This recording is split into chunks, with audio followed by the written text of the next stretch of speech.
Bonjour à tous, voici l'exercice 15, notion d'espace dans un cube, du concours Physique puissance 11 de mai 2017. Exercice sur le calcul de volume et recherche de distance d'un point par rapport à un plan. La première question, donc on se place dans un cube ici, on a un repère A, AB, AD, AE, ça on va s'en servir dans la dernière question uniquement. La première question, on vous parle du tétraèdre BCDG, et on vous parle de son volume. Alors ce tétraèdre BCDG, on va tout de suite illustrer sur la courbe, enfin sur le schéma. Donc BCD, c'est ce triangle ici. Vous avez le point G ici en haut. Donc on va déjà essayer de qualifier quel est le nom de ce tétraèdre. Alors ce tétraèdre, c'est une pyramide. À base, alors ça dépend dans quel sens vous le prenez, mais si vous le prenez comme il est dessiné, vous avez une base ici triangulaire, donc polygonale. La base, donc c'est BCD. Et vous avez un angle droit ici. Ici, le côté GC, cette droite GC ici, elle est perpendiculaire à DC, elle est aussi perpendiculaire à BC. Ce qui fait que GC est complètement, la direction GC est orthogonale au plan BCD. Donc, ça veut dire que votre pyramide, elle a pour hauteur, si on prend la base BCD, elle a pour hauteur le segment GC. Et ça, c'est intéressant, parce qu'une pyramide, eh bien, la formule dépend justement d'une base et d'une hauteur, et le volume, il peut être donné en disant que c'est 1/3 de la base fois la hauteur. Évidemment, si vous tournez cette pyramide, vous aurez une nouvelle base et une nouvelle hauteur. Donc, les hauteurs les plus simples à déterminer, c'est évidemment celles où vous avez comme ça deux angles droits. Sinon, c'est parfois très difficile de trouver une hauteur. Ça sera d'ailleurs l'objet ici de la question C. Donc, nous ici, on va la base BCD, ce que je vais appeler B, c'est donc l'aire du triangle BCD. Ce triangle, bien, vous voyez, si on regarde la base ABCD, vue de haut, c'est un cube, donc vue de haut, ceci est un carré ABCD. Et vous avez BCD, qui, vous voyez, c'est mal fait, c'est la moitié de votre carré. Donc comme le carré est de côté 1, l'aire du carré vaut 1, donc l'aire de BCD, c'est la moitié, 1/2. La hauteur, c'est la longueur GC. GC, c'est une arête du cube, c'est donc 1. Le volume de notre pyramide, BCDG, c'est donc 1/3 fois 1/2 fois 1, ce qui fait 1/6. Conséquence, eh bien, la proposition A, elle est donc vraie. La proposition B, pas facile du tout. Alors, on vous demande l'aire du triangle BDG. Alors, je vais le repasser bien. Donc, votre triangle est là, BD. Donc, ici, vous voyez BD en longueur. On va tout de suite le dire, c'est la diagonale d'un carré qui fait 1. Donc, la diagonale, on le sait, c'est racine de 2. C'est Pythagore, tout simplement, si vous avez un doute. Je vous remonte tout de suite. Vous avez 1, 1, et votre diagonale ici, Pythagore, ça vous dit racine de 2. Alors, ensuite, qu'est-ce qu'on remarque de particulier? DG, un deuxième côté, c'est aussi une diagonale, mais dans le carré du fond, AGCD. Donc DG, c'est aussi égal à la diagonale d'un carré de côté 1, c'est racine de 2. Et pareil, le troisième, donc ici PG, c'est la diagonale de GCBF. Donc BG vaut aussi racine de 2. Donc conséquence, eh bien votre triangle BDG, il est équilatéral de côté racine de 2. Équilatéral de côté racine de 2. On va donc calculer l'aire d'un triangle ici équilatéral de côté racine de 2. Alors un triangle équilatéral, quand vous projetez comme ça ici, le sommet sur le côté opposé, vous obtenez ici un milieu. Donc vous avez racine de 2 sur 2, racine de 2 sur 2. Et vous, qu'est-ce que vous voulez? Pour calculer une aire de triangle, il vous faut la hauteur multipliée par la base divisé par 2. Donc il vous faut la hauteur ici. Alors comment on fait? C'est Pythagore. Donc cette hauteur, comment on fait? L'hypoténuse, c'est racine de 2. Donc racine de 2 au carré, ça fait 2. Ça sera égal au côté h au carré, plus le côté ici, racine de 2 sur 2 au carré. Donc h carré vaut 2 moins, on met ça au carré. Racine de 2 sur 2 au carré, ça fait 2 sur 4, donc ça fait 1 demi. Il vous reste 3. Donc 2 sur 4, ça fera 1 demi. 2 moins 1 demi, ça fait 3 demi. Donc h, ça sera racine de 3 demi. Et ensuite, eh bien, on peut l'écrire racine de 3 sur racine de 2, si vous voulez. Et on va, eh bien, donc faire R de ce triangle. C'est donc base fois hauteur sur 2. Ça, c'est l'aire d'un triangle. La hauteur, c'est racine de 3 sur racine de 2. On vient de le trouver. Ensuite, la base, c'est racine de 2. Et on a 1 sur 2 dans la formule. Conséquence. Les racines de 2 s'annulent. Il vous reste racine de 3 sur 2. Voilà. Alors, autre façon de faire, parce qu'ici, vous voyez bien que la proposition est fausse, eh bien, vous pouvez essayer de faire un petit dessin. Donc, rapidement comme ça, vous faites un cube, on va dire de 5 côté 5, un carré côté 5, 5. On va supposer que ça fait 1. Et je vais faire un triangle de côté racine de 2 ici. Alors, racine de 2, ça va aller jusque là. Voilà, c'est 1,4. Vous faites un triangle équilatéral à peu près comme ça, à main levée. Qu'est-ce qui se passe? Eh bien, vous voyez que par rapport à l'aire du carré en bleu, l'aire du triangle rouge ici est vraiment pas très éloignée. Vous voyez, on a déjà toute cette zone commune. Et après, il vous reste deux petits morceaux, ici et là, oui, et ça, pardon, qui semblent remplir une partie non négligeable du blanc qui reste, donc vous n'êtes pas loin de 1.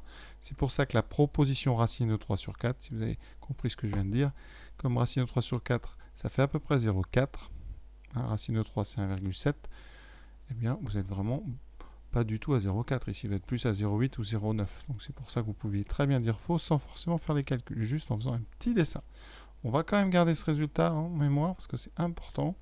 Donc le volume de notre tétraèdre ici, que je fais en bleu ici, voilà, on a dit que c'était 1/6.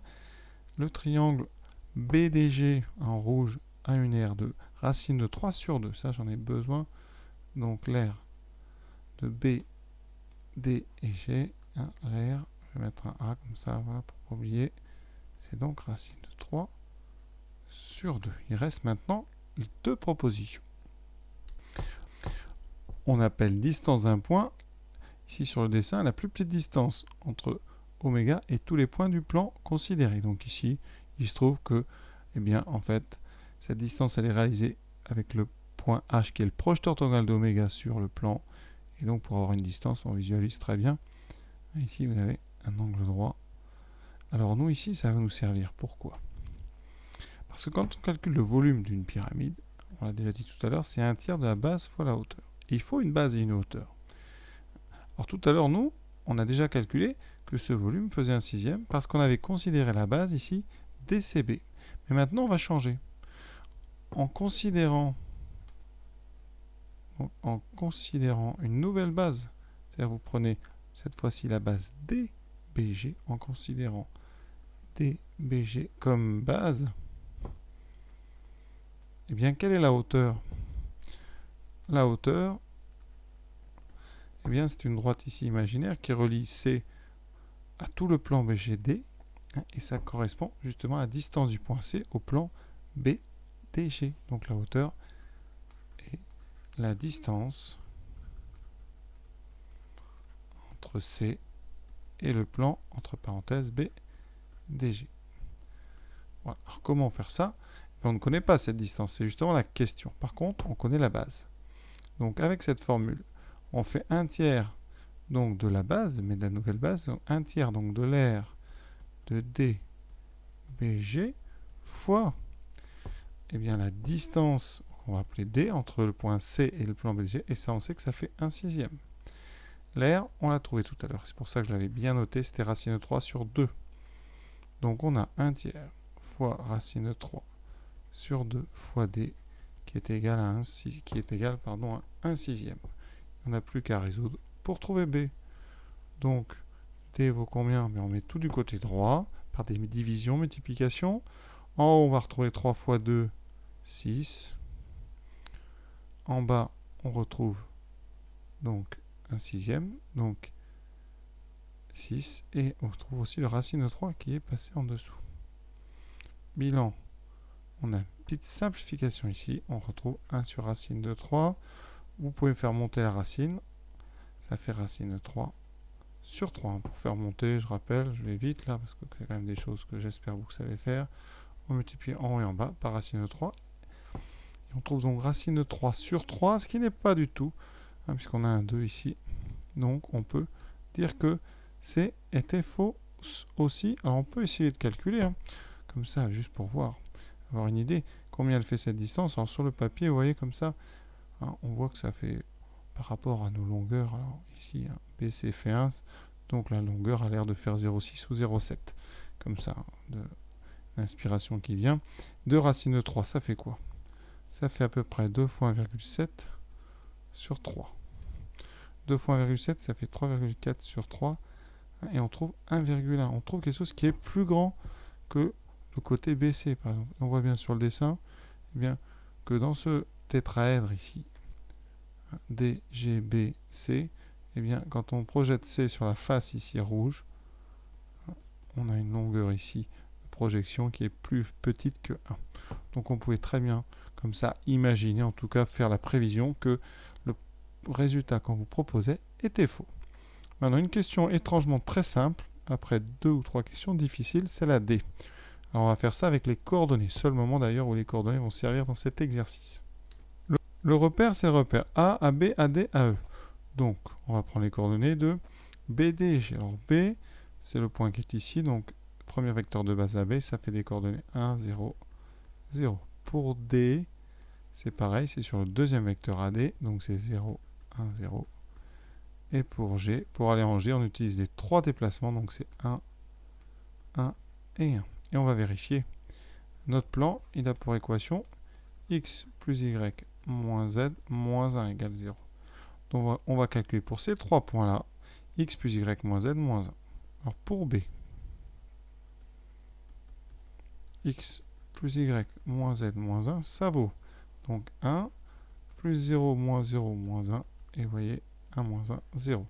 Qu'est-ce qu'on peut dire? Eh bien que B appartient au plan dont l'équation a été donnée. Pour maintenant D, eh bien c'est pareil, on calcule x plus y moins z moins 1, ça donne 0 plus 1, moins 0 moins 1, et ça fait pareil, ça donne 0. Donc on a déjà vérifié que 2 points sont bien dans le plan qu'on vous propose. Et ensuite, pour le troisième G, x plus y moins z moins 1 égale, donc à 1 plus 1 moins 1 moins 1, ça donne 0. Donc, B, D et G appartiennent, j'écris ça comme ça, au plan P d'équation x plus y moins z moins 1 égale 0. Conséquence, eh bien, les 3 points en dedans, ce plan est confondu avec le plan BDG. Donc la réponse ici D, elle est vraie. Donc on a vrai, faux, faux, vrai. Exercice encore une fois difficile par rapport à ce qu'on peut avoir sur les fonctions ou sur les complexes. Donc peut-être à bien regarder, en tout cas, ça peut être vraiment des exercices très pièges aussi. Donc j'espère avoir été clair. À bientôt sur ces concours puissance 11.